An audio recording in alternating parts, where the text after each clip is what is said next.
Hello everyone, and welcome to Minotaur Hotel. That's a very quick intro, but yeah, last time we did some fun stuff with Asterion.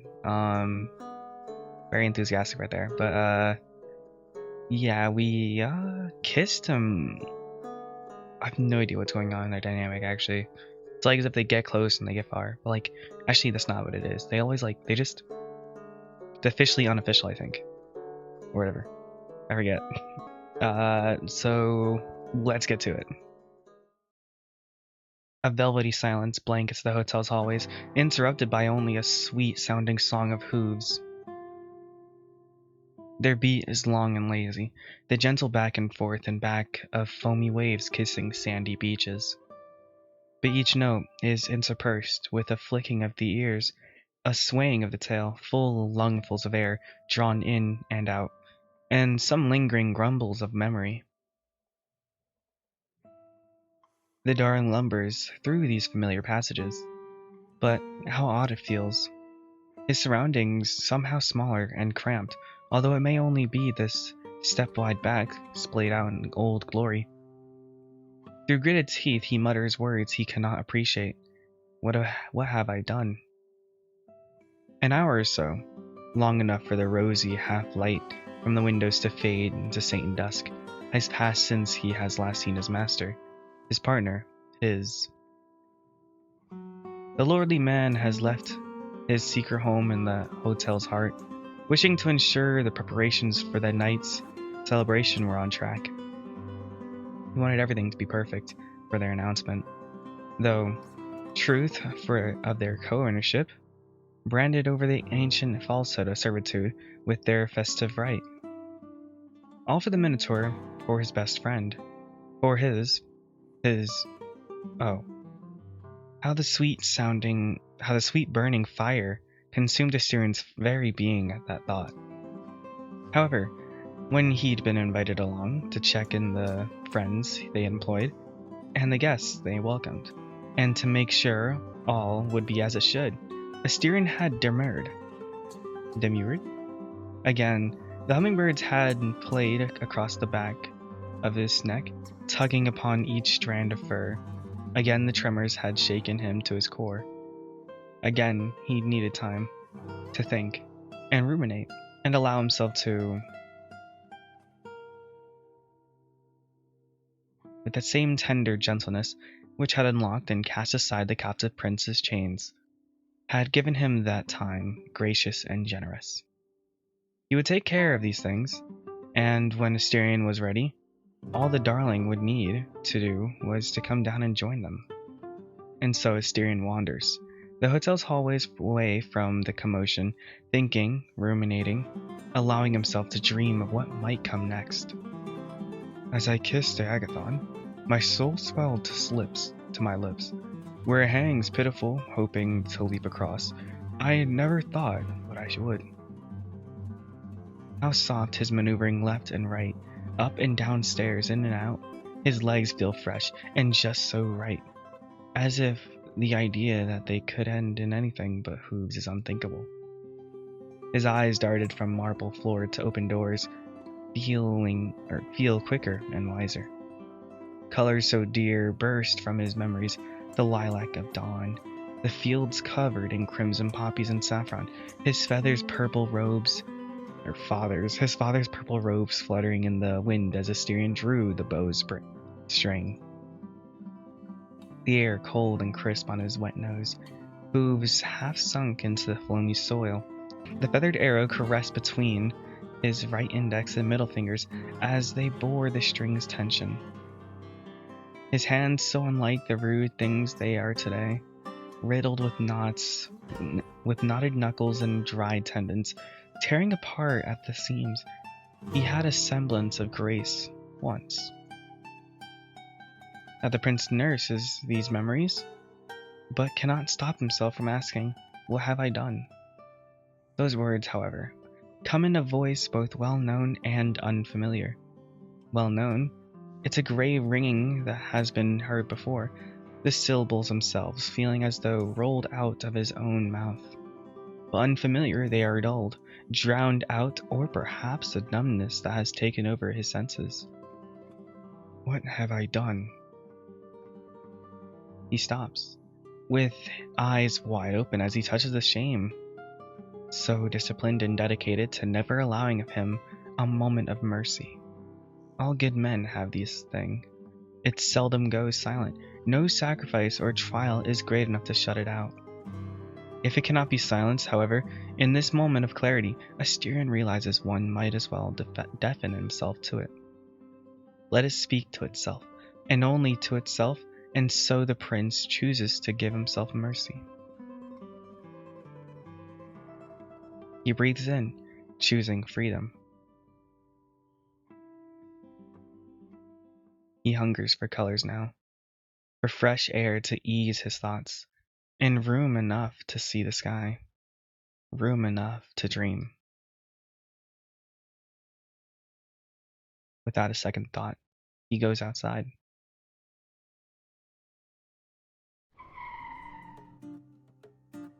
This is it, boy. The dreaded moment you've been waiting for. His little hands curled around the steering wheel, teary-eyed, chest boiling over.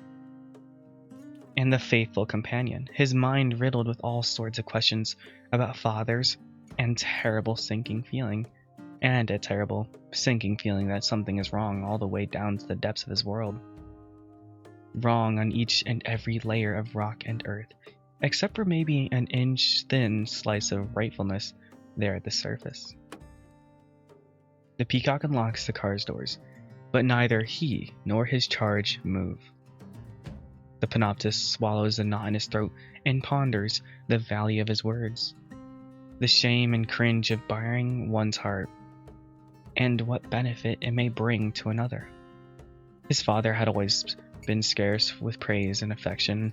Hadn't that left a gap within him? So this time, he chooses to speak. Couldn't have done this without you. Thanks, Oscar. You're welcome, boss. Glad I could earn my keep. The panoptis squeezes the charm. He cannot imagine how the boy did it, but it must have been the charm. Somehow, it had opened the way to the hotel. When we first met, I was sure as hell I hadn't counted on you delving into rights, but I gotta say, you're a fine pupil. And if this little stunt you've pulled is any indication, you'll make a great occultist. If it means anything, as your mentor, I'm proud of you. And as your boss, count me impressed. Thanks, boss. You know, hearing this sort of stuff coming from a cunt like you means a lot. Yeah, right. I'm stingy like that. So, I mean it. So, I know you don't like flashy shit, but I saw some cool looking rights at that spellbook of yours. You think I could... Oh, hell, you earned it. Sure, I'll teach you a trick or two. Now, you ready? Always was. They open the doors, and light leaks out into the endless night. Their shadows cross the parking lot, striding with a pride as great as the tragedy which awaits them.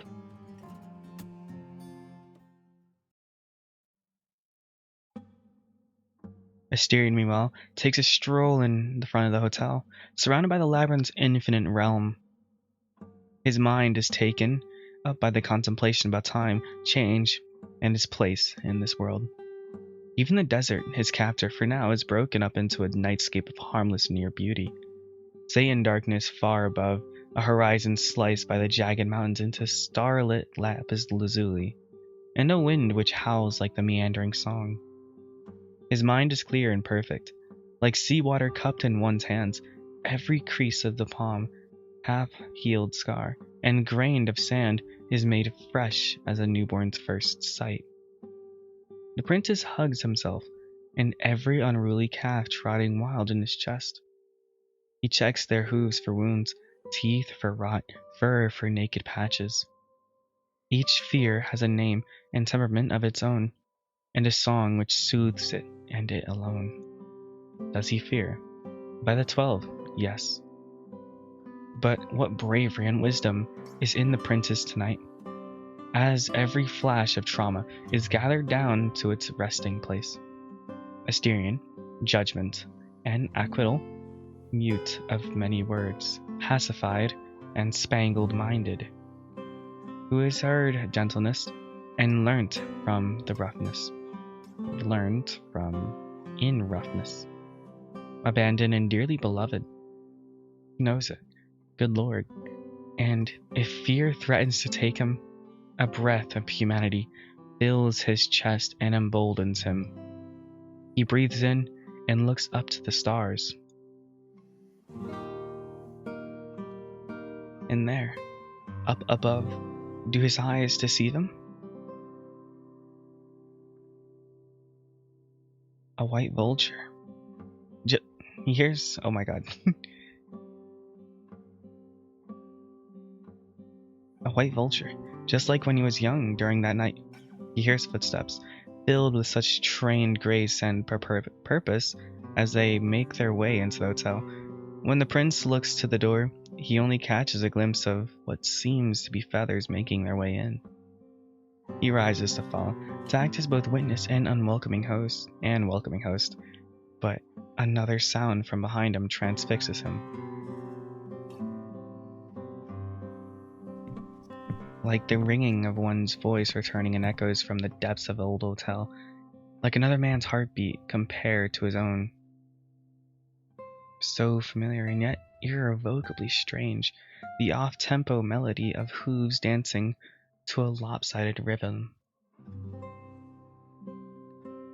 From the slit in the star-spangled horizon, he comes, the drop of blood.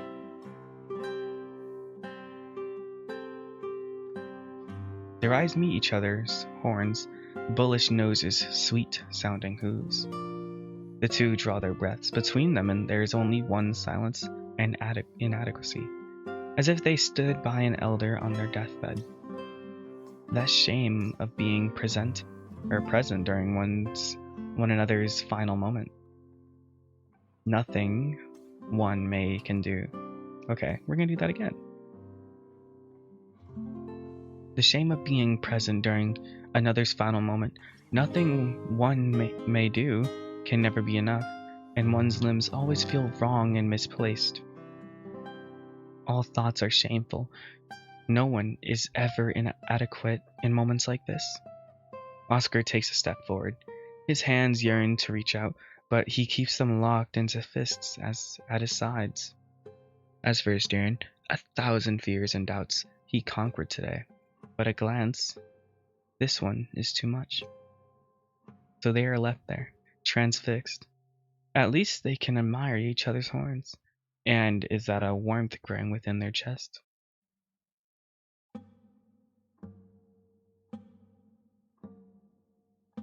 The boy musters his courage first.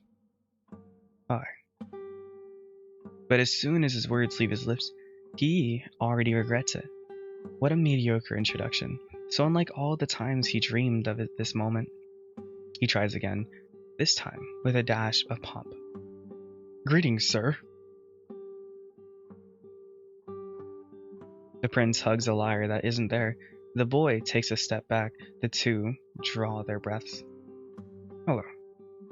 Unlike Oscar, Asterion has no use for pomp, and what thoughts run wild in his mind grow quiet when he catches a faint scent of seaweed and salt water coming from the young man. Memories burst forth, of sea foam clinging to his hooves, much like he did in his oldest brother's hands, with Androgeos carrying a basket of seashells in the other. At last, that does it. Asterion forgets his own imprisonment and all the evil laid upon him. He holds his dignity once more, and with it comes a sweet-sounding voice of a prince. If my vision does not deceive me, then what a blessed night I have been given. In all my years, never have I seen another like me. A warmth takes over Oscar's cheeks, and his limbs, those rebellious things, feel right as rain. I could say the same, sir. For the most time, I didn't believe it happened either, though I sure as hell dreamed of it. Say, is this place Some sort of hotel? Correct. And it is called, well, forgive me if it is a silly or tacky, but we are calling it the Minotaur Hotel as of tonight. My name is Styrian, and before you say another word, it would be an honor and privilege to have you staying with us.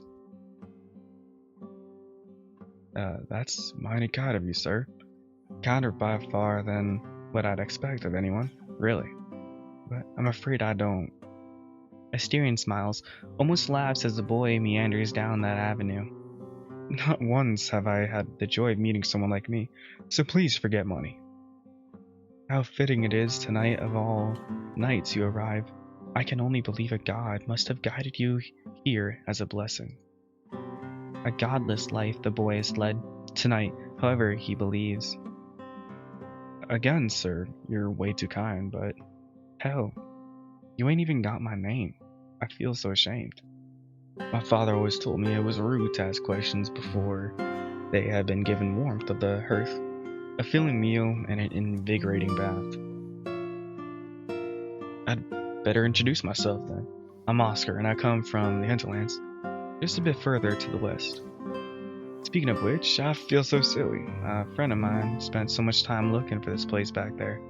We never imagined it'd be by the coast. Asterion laughs, as rough and hearty as the waves crashing against the shore, brimming with secrets and joy alike. Well, you could say this hotel found wherever it is needed, and not so much when it is looked for. It is a home for those who are lost, and by old magic, they will find their way here. If you are in need of shelter, Oscar, then it is my hope our hotel will be a kind and lovely home for you. Thank you. I don't think I'm lost. Not anymore. But there's a friend of mine who's needing it.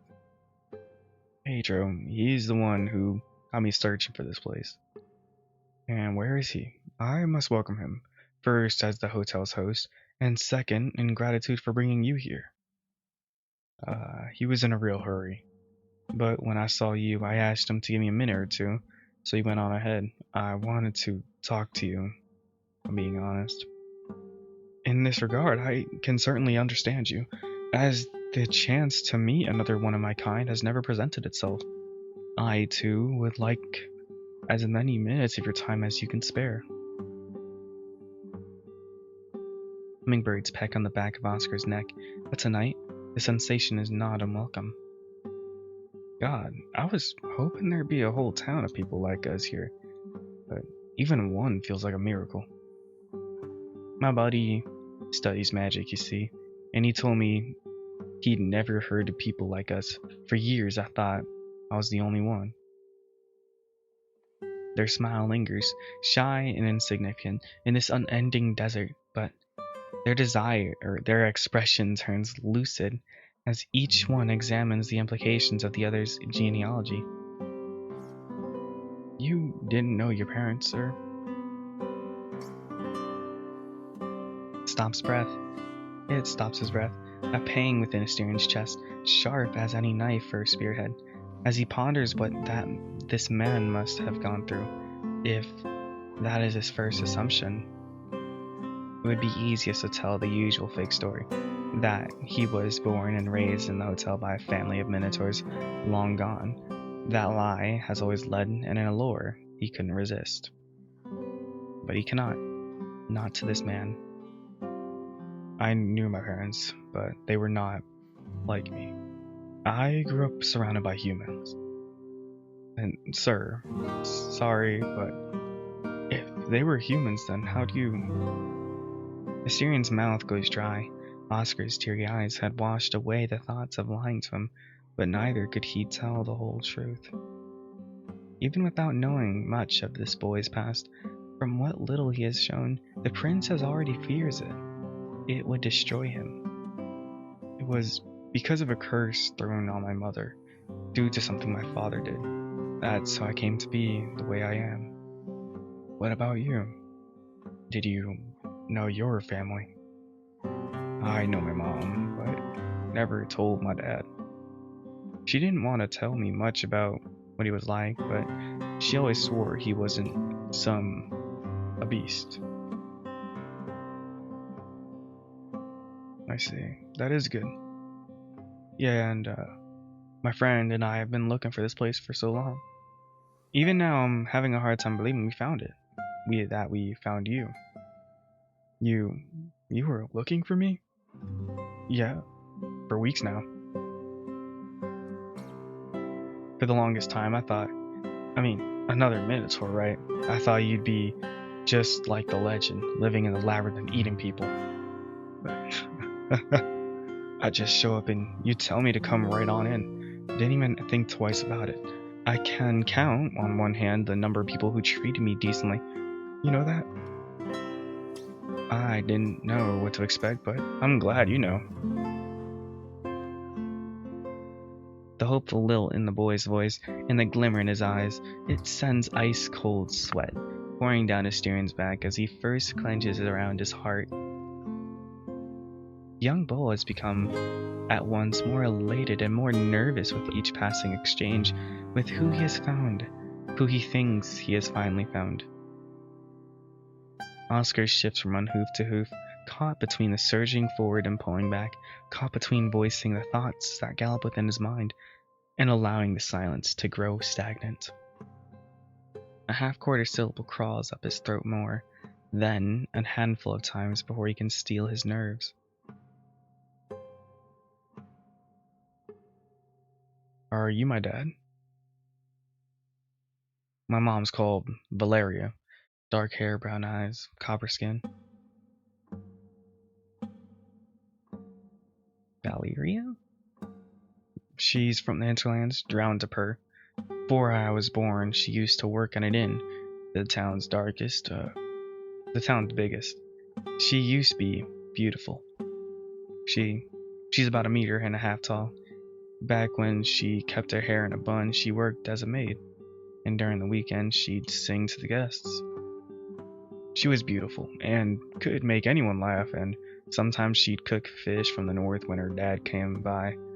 My grandpa was a fisherman.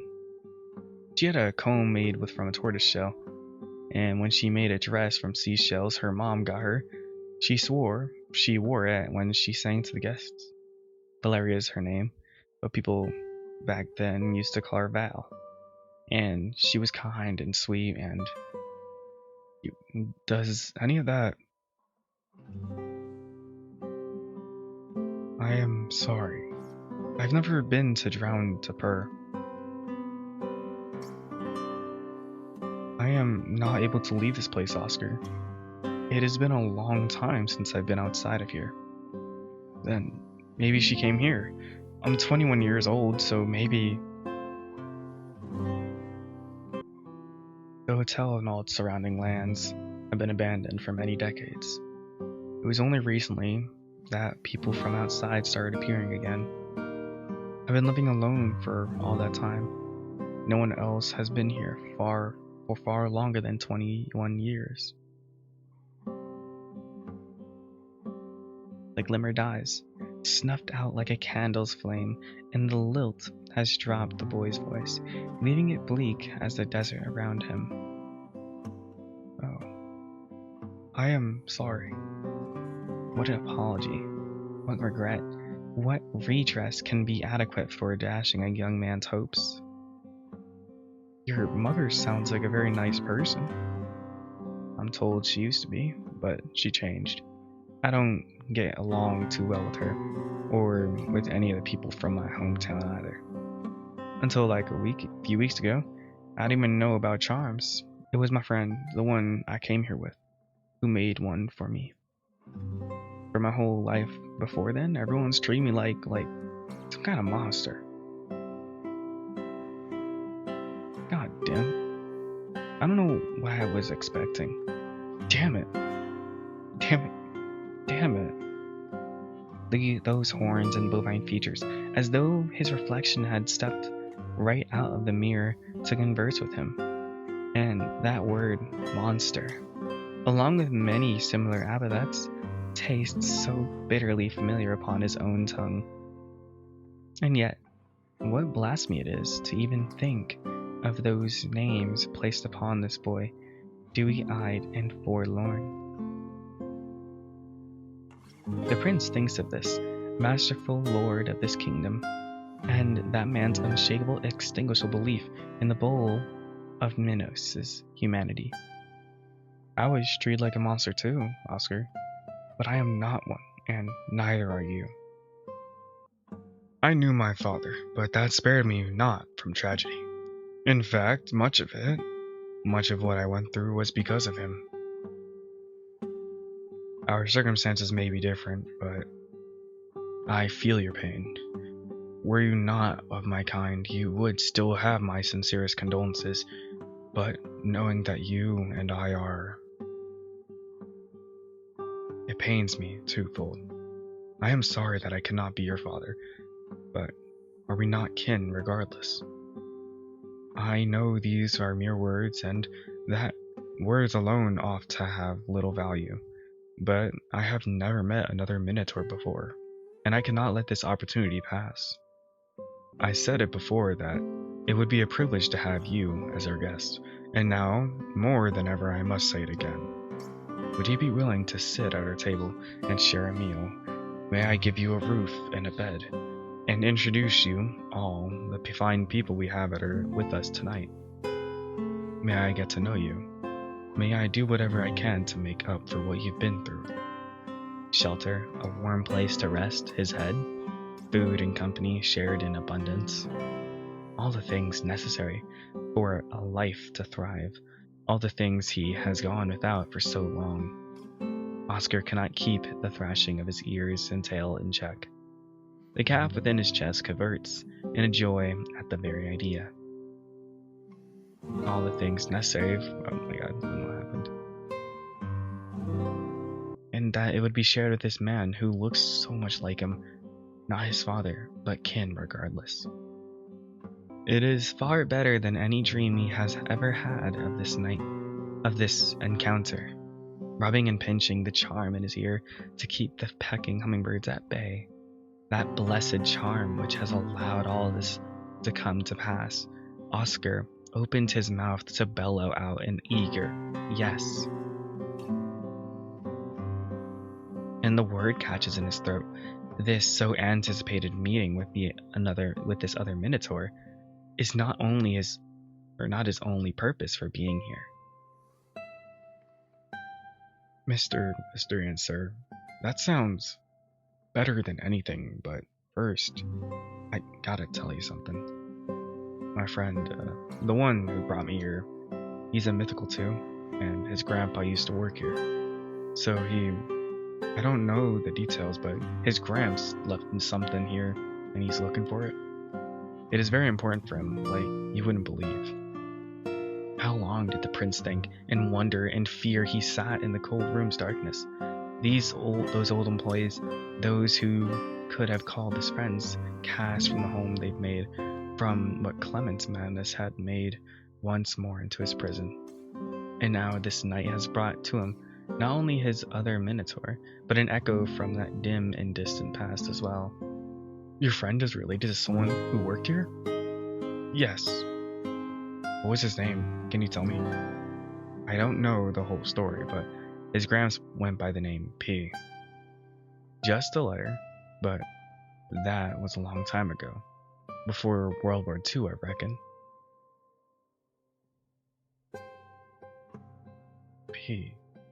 P's grandson? Asterian's fingers curl, as if he was holding his lyre. He sees again the cold room, and he feels every day, month, and year since 1942, chewing at his back. There is a delay as he commands his lungs to draw a breath.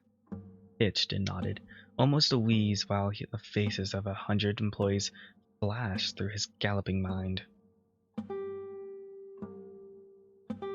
He almost goes cold, but that old regalia of Lord Hades' guard, his fresh title as co-owner of the hotel, his kiss sweet, burning, and wild witch. Well, what? His kiss sweet, burning, and wild witch still lingers on his lips. It all pulls him back to wakefulness. Oh, my little darling.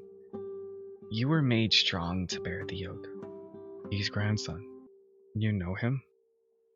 Of course, the green-feathered peacock from Brazil. He started working as a security back here during the war. He left his passport. Damn, I wasn't expecting you to. Sorry, but just how old are you? Far older than I look. By the 12, I must speak with him at this once. Oh my god. The prince turns and gestures for the boy to follow him. Inside, as they walk, their sweet-sounding hooves, despite the new-found urgency, ring out a joyous fanfare to herald their arrival. Together, the pair of darlings make their way into the hotel. And together, they step right into the middle of what had been occurring while they met under the starlight.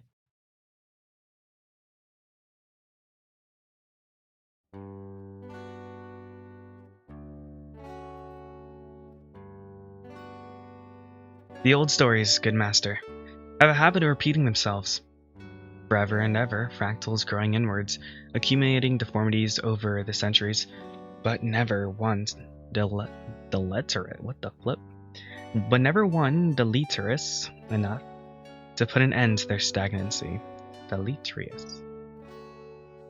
You, who took such great pains to ensure all was as it should be for the sake of your darling, did you anticipate the tragedy brewing inside your home? I really like the ant. Is that a dog? Oh, that's not a dog park. Oh my, there's an alligator. Oh my god, there's a child. I'm sorry. The sun had set, and the first partygoers were filtering into the lounge. The food had been prepared, the wine had been set out. Every beverage one could think of was available as guests mingled with each other and diligently working staff. All this party lacked was the guest of honor. Is that a bird? Oh, wait, that can't be Luke, can it? And another demon, I think? I don't know. There are actually multiple birds. I'm sorry. I'm like, this is a very nice background. Your gaze wandered over the sea celebrants, hoping to catch a glimpse of the fine curving horns or a tender pink snout. But instead, your attention was caught by a flash of red. Oh, I was hoping for, what's his name? Robert. Jean. He was standing in the midst of the crowd, holding a cup of darkest coffee in the shaky hand. A word is warranted when you say, He has graced the home you and your darling have built with many fine compatriots, and now graces your celebration with his presence. How does he know? And so you step forward, dodging through the tangle of bustling bodies. But for a mere fraction of a second, the man is out of your sight as the guest crosses your path, and when you look again, he is gone. Jean? You call out, but no answer comes. He is not behind the counter, nor around the restrooms, and no one is in the vicinity remembers seeing where he went. Could it be your mind playing tricks, good lord? Most certainly not. The fiend left behind a puddle of dark coffee where he'd be standing. As you crouch to examine it, you hear a thunderous rumbling. Oh my god. Robert, it's good to see you. Say, did you happen to see Jean around here? I did, yes. He was here just a few moments ago. In fact, but if you're looking for him, I'm sorry to say that I didn't catch where he went. That aside, I must burden you with an important matter. What is it? Another guest ran up to me a short while ago. An elderly woman, to be precise. I had talked to her a few times before. She is a rather difficult person who seems disturbed by a mental condition of some kind. She's given me many verbal lashings, as she has taken an issue with my appearance, but tonight, there was something very, very odd about her.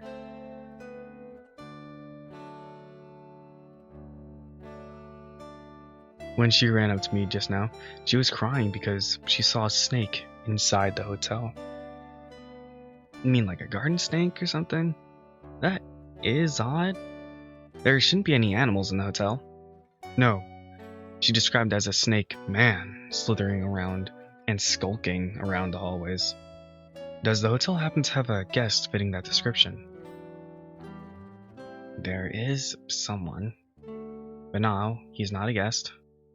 This can't be good. Robert, I'm sorry to bother you, but could you look for the Styrian? This person may try to hurt him, so I'd be grateful if you could keep him company while I deal with the situation. Of course, gladly. You head out, swift-footed, with shoulders held high as it befits a lord.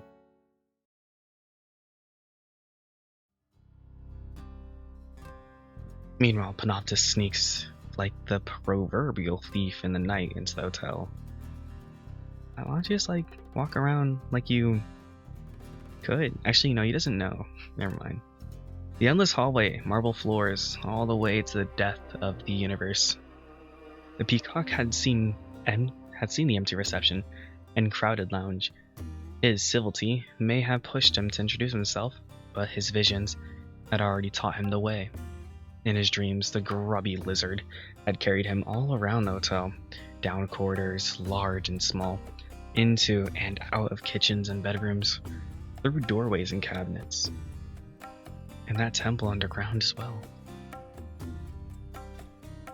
Just earlier in the day, he'd seen one of the lizards leaving the door open and exiting through this hallway. He knows his path already. Down the endless stretch, marble floor, all the way to the death of the universe. There's no stealth or secrecy in him, just the raw heart beating out of his chest as he counts the seconds before the door reveals itself. And that's when... Wow. Two very different looks for these guys. He catches a glimpse of the snake, and as soon as they lay eyes on each other, an old poison boils over. Oh, there he goes.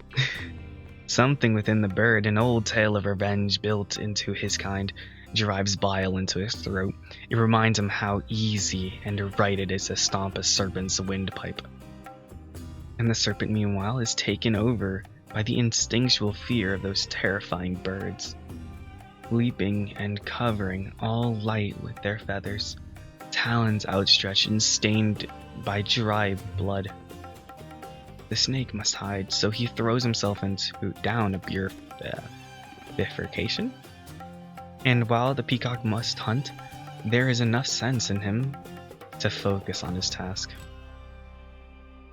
He goes the other way, to the door down into the bedrock, deep into the entrails of the hotel. It all happens in the time it takes for a light to be snuffed out. He recognizes the old stone, anticipates the stench of rotted crystals, and dives into the darkness.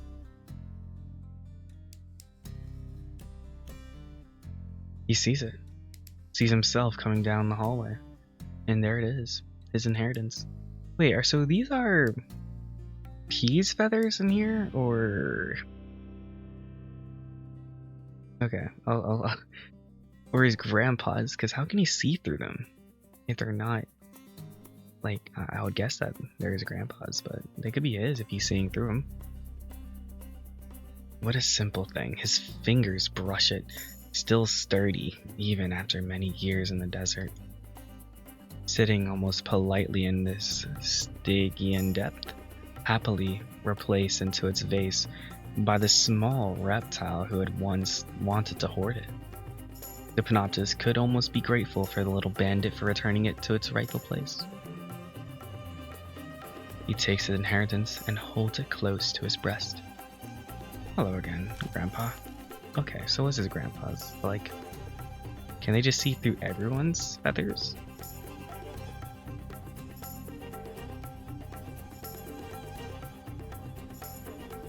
The endless hallway, marble floor, all the way to the depths of the universe. It's a good place as any to begin your search.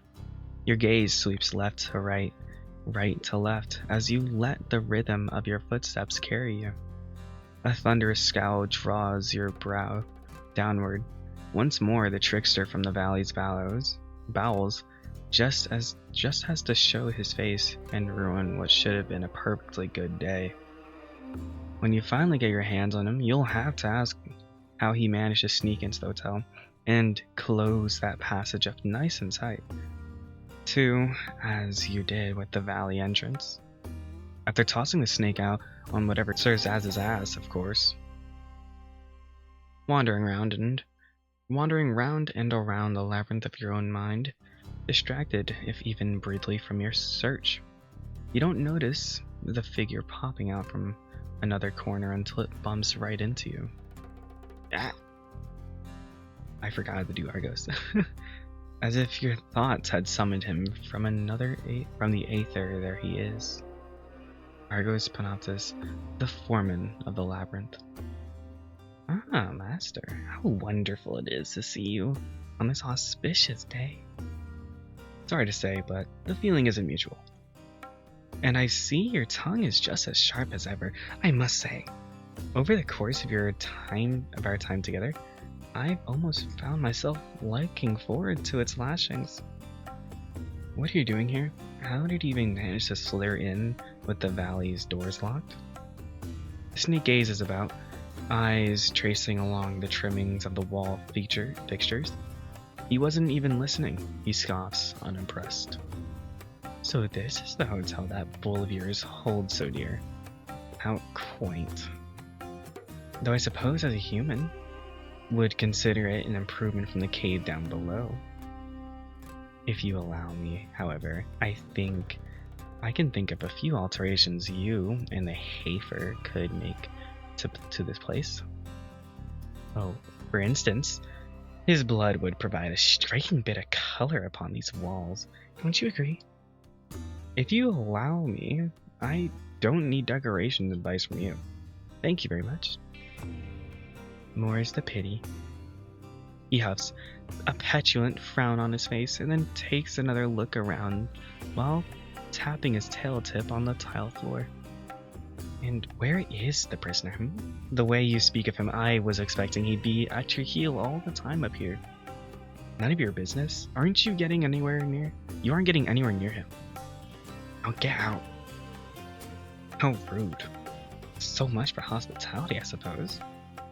First you shirk your duty, and then you try to prevent me from doing mine.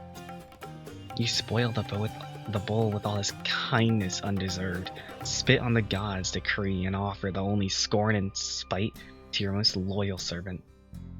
Some master you are. It seems I really do need to take matters into my own hands. Grief, misery, anguish, all this suffering which has been postponed these centuries, I have come to deliver at last what has long been due. And if you will not, he cuts himself off. The snake's scales became pale. His gaze darts over your shoulder. His eyes grow wide with fear. When you turn to see what's caught his attention, you find the source of that fright. A peacock man stalking down the hallway towards the two of you. A guest? He must be. Although you don't remember checking anyone of this description, or Asterion making any mention of doing so. Hi? Sorry, the lounge is actually the other direction. That's where everyone's gathering. Give me a moment to finish dealing with some business, and I'll be happy to escort you there. The peacock's eyes remained locked onto the trembling snake, whose cower behind you. He pays you no attention. It's you. Still alive, too, even after all these years. You only hear a weak, dribbling hiss in response to that. What do you think I'm talking about? All the bullshit with this motherfucker has been pulling. I saw it all. Everything that happened decades ago? That snake is responsible for all bastard going off the rails and kicking everyone out.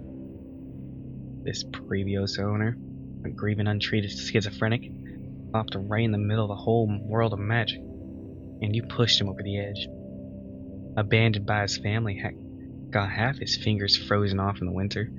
Then, when he was picked up by the shell-shocked abusive brother, only to lose the one person he had left. And then you gave him ideas. I read your lips. You told him the Minotaur was to blame for his brother's deaths. You picked up that fragile piece of shit and you broke him for good. That's why everyone was kicked out. The fuck is wrong with you? What are you doing, huh? It was me. No. No, I see right through you. The same Minotaur, the same snake, the same goddamn lies. You took everything from us. Our home, my family, our future. All because of you. And now, you're here to do it all over again, aren't you? Aren't you? The peacock takes another step forward closer, approaching ready to bring whatever vengeance brews within his mind down upon the snake. And with a desperate shriek of fright, Argos turns tail and flees. Oh no you don't. Get back over here, you little shit. He moves to give chase, attempting to dart around you as you do your best to stop him in his tracks. You draw a breath, the faintest hint of some floral miasma clings to the bird's feathers and teases your senses. Wait, just get the fuck out of my way. He wrenches his arm free from your grip, and then proceeds to follow the retreating snake's path out towards the reception. What can you do but follow, good master? You surely can't allow these interlopers to ruin the festivities. Argo slithers around the desk, eyes searching with wild desperation for any place to hide, any crevice into which he may squeeze himself, any hole he may use to shelter the predator which pursues him. And then he returns, and once more slams his face first into something, or rather, someone. They stare at one another for a breathless moment. The man looks the intruder up and down, brow furrowed and lips curved at the corners, while the snake's eyes grow wide. So then, clod-hopping Oenomaus, where is the profit from your cleverness? You! Perhaps it is bestial instinct, or merely an inkling of the danger which lurks in those dark eyes, but either way, the snake is shaken to his core. He whirls around, quick as a whip, but the man is faster. A hand closes around the snake's shoulders, gripping like a vice, and when he then wrenches around to shove him to the tile floor. Yeah! Someone come quick. I found the snake. He's out here. Hurry. The shouting draws out, pounding footsteps and murmuring voices. Those in the lounge filter out into the reception and to witness the unfolding scene. A booted foot pressed against the snake's chest, pinning him in place. He struggles, and at last looks up to the plead for whatever mercy might be offered to a wretch such as he. The words die upon Argus's lips, and when he sees the heavy stone in the man's hand, this villainous thing is a dishonest accuser, and malignant in every way. Come on, man, let us give this miserable creature what he deserves. The victor holds his weapon high, ready to bring it down crashing and put an end to the defeated foe.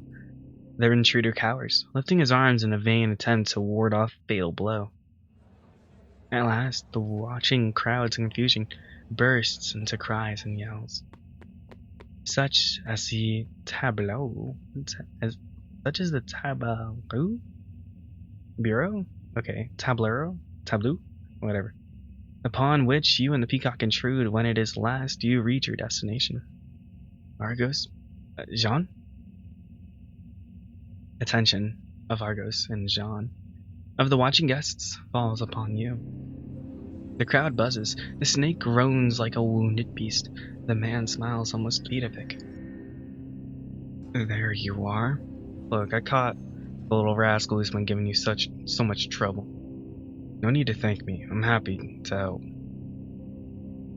And what treatment should he get, do you think, for all these provocations? Should it not be the most extreme penalty?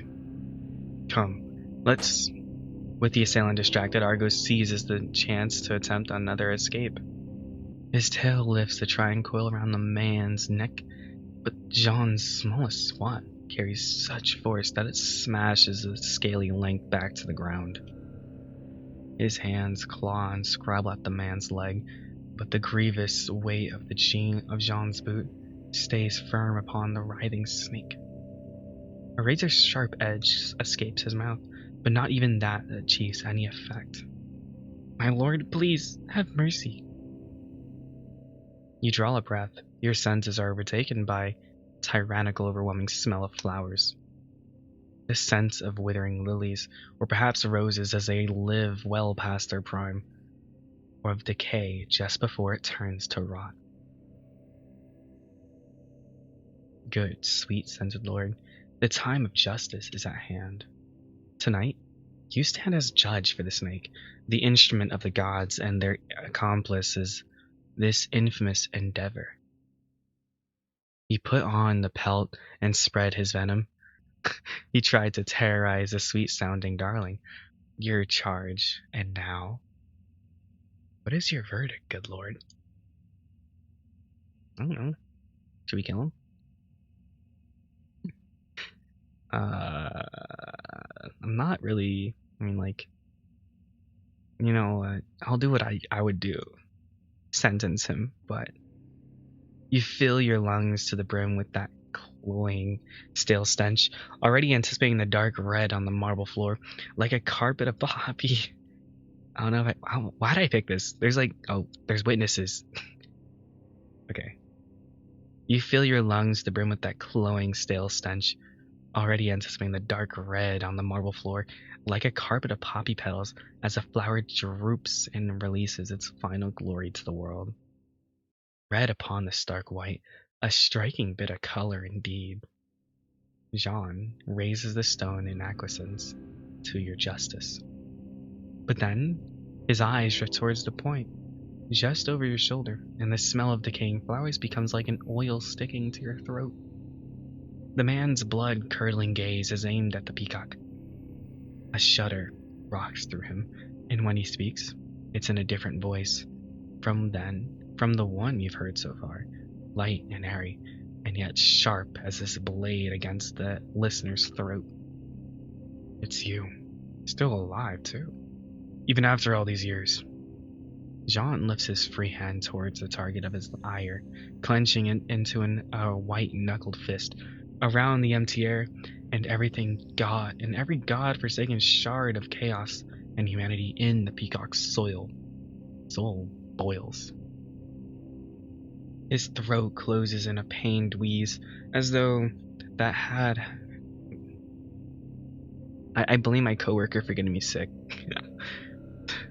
His throat closes in a pained wheeze, as though that hand had closed around it in a vice-tight grip. His legs buckle underneath him, but he cannot collapse. All his eyes are aimed at are the looming assailant. John lifts his foot off the snake's chest. The sniveling wretch slithers free, already forgotten by this would-be executioner. Yeah, I don't know why. It just, I know it's not my mouse because I'm kind of not using the mouse. I'm using a spacebar, so yeah. The hunter takes a step forward. His new, far better prey. Another. Much like Argos, the peacock does not make peace with the fate. Even as his strength fails, he fights off the approaching presence. His shoes scrabble against the tile, his own reaching hands claw at his throat, and with every movement, the stench which hangs in the air becomes more terrifying. Lilacs are roses, but underneath is the cold and rigid source of it, like the kind of sweetness that attracts flies, like the smell of a corpse drained of blood, like the wrongness left behind by an incomplete cremation. The front door opens, and yet another pair intrudes upon the tragedy. Old and played out, cycling and spiraling around and around itself, being performed in the reception. What is going on here? Pedro? You look to the Minotaurs. The sight of another bovine-shaped man standing beside your darling charge only piles more madness upon the pandemonium which surrounds you. However, The younger bull's cry of horror spurs you into action. Jean, what do you think you're doing? The words glance off the approaching man like a blow deflected by the sturdy Aegis. Even as you move to place yourself between him and the peacock, Jean's gaze, every iota of his sharpened focus, remains upon his intended victim. Something in the air crackles like bolts of heaven sent lightning. You can even feel every single hair upon your outstretched arms stand on end at its touch. Zeus? Stop this. What the hell is wrong with you? He gives no hint of having heard your voice. It's as though you aren't there. Asterion moves behind you, offering his strength to aid the peacock in his struggle against whatever hold the delivery man's stare has upon him. He grasps the bird by the shoulders, doing his best to pull the younger bull's Pedro, out of harm's way. But much like thrice cursed Sisyphus, well, the Minotaur toils in vain. Then another shout rises from your audience. Some of the watching guests are shoved aside, while others pull back in a mixed confusion and alarm as a gray-scaled figure slithers past them. Lord Hermes, please, your grace, please cease this. You look over to the snake, and he freezes in place before flinching backward. Every inch of this serpentine body shudders and trembles, fidgeting between moving forward to help and retreating from your sight. And then you realize what he just said. Wait, Hermes? At long last, he hears you. The word, the name, calls the god back to himself. But not even the gods can fight necessity. I like the look on the snake. Not this one, but the one earlier. Such a cute little guy. What are you doing? Let go, release me. Jean, the liverman, Hermes, Argos Slayer, struggles against both you and himself for a wild and reeling moment. Do not stand in my way. I act on behalf of he whose purposes are infinite. What the fuck are you talking about? Can't you see? Pointing a finger stabs at the peacock's direction, a knife seeking to hilt himself in the bird's beating heart. Those eyes, those 100 eyes, always watching, but I have to.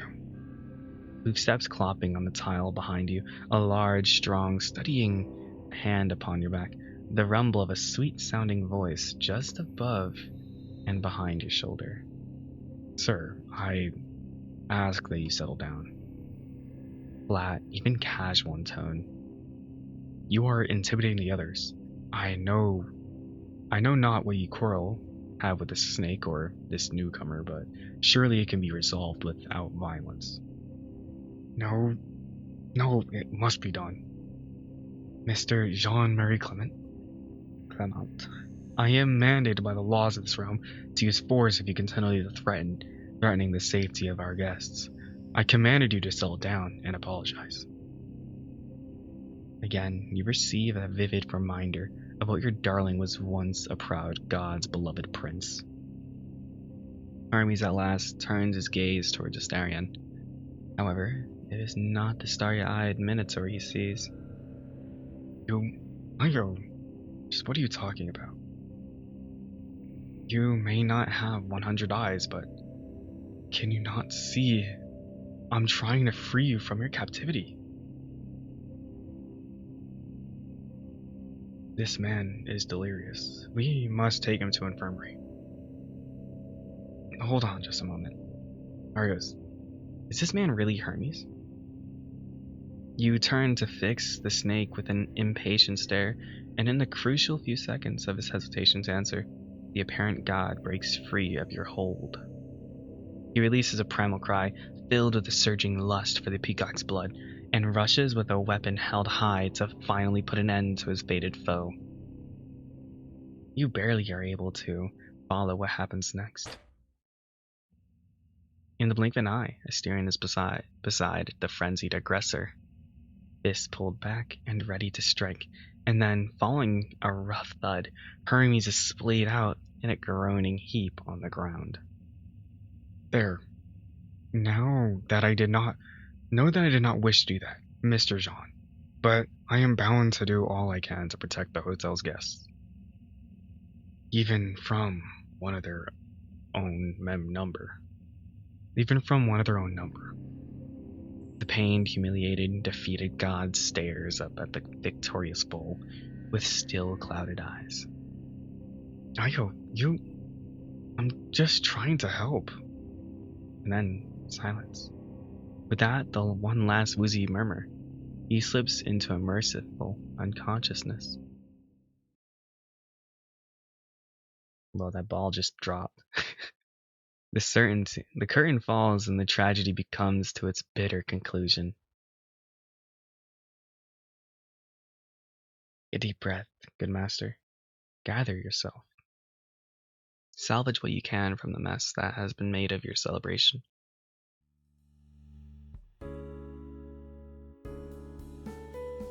You look around and spot a hint of blue scales and white feathers in the milling audience. The dragon and griffin slip through the crowd, having to excuse themselves as they force their way through. Luke, Coda, get this man to the infirmary. My Stark change.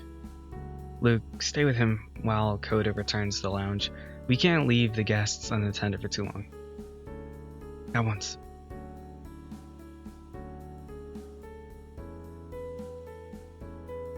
Working together, the pair has the comatose god off their floor, and then they carry him away, the gathered throng parting around their tiny procession. That's one less thing to worry about, but far from enough to turn this night around. Just as you start thinking up a plan, however, your business partner rises to the occasion in your stead. He signals for all the employees nearby to approach, and doles out their tasks with the air of a well-seasoned general directing his troops. Minoh, Zepto, Reggie, please listen very carefully. We have just witnessed a very complicated situation, and sometimes people can become very nervous after such an event. I want you to serve drinks and food, no alcohol for the next 15 minutes, however. If anyone feels ill, make sure they take a seat as soon as possible, understand? The cohorts nod, chirp, and trot off to accomplish their mission. Dempa, I was told the Peacock Fellow is related to our old security guard, and in fact, maybe his heir. This is our chance to redeem ourselves. First, prepare our finest room for him and his friend, and then retrieve his grandfather's passport from the safe. By tomorrow morning, I want all the P's belongings organized, and a full report on what we owe his family. At once. While the others set out their assignments, you begin going around to calm down the guests. Some are close to panicking, but it is nothing a calm, logical approach cannot pacify. You field their questions and offer them reassurances, along with a lighthearted joke and comforting touch or smile where appropriate. Once he has ensured the rest of the team have their orders, Asterion moves to join you in your efforts. Hey there, and welcome back to the video, or back to me. How'd you guys feel about that one? It was a bit of a shocker that in my first run, actually, I guessed it was Hermes, and I was like, oh my god, that's Hermes? But then that audio recording went bad, so I had to redo it. Yeah. And here we are now. Where do you guys think this is gonna go? And I guess I'll see you guys later. Also, if you want to read this for yourself, the link will be down in the description down below, as well as socials to support the project. It's not my project, it is someone else's, by Minoh Studios, or Minoh Project. Yeah. As they put a lot of effort in, and especially with this new update, like, wow. I know art is expensive, so So, yeah. I guess I'll see you guys later. The next BN may be a shorter one because I need my breaks from time to time from reading for 4 hours, maybe even 3 hours. Who knows? My voice gets flippin' hoarse. So bye everyone.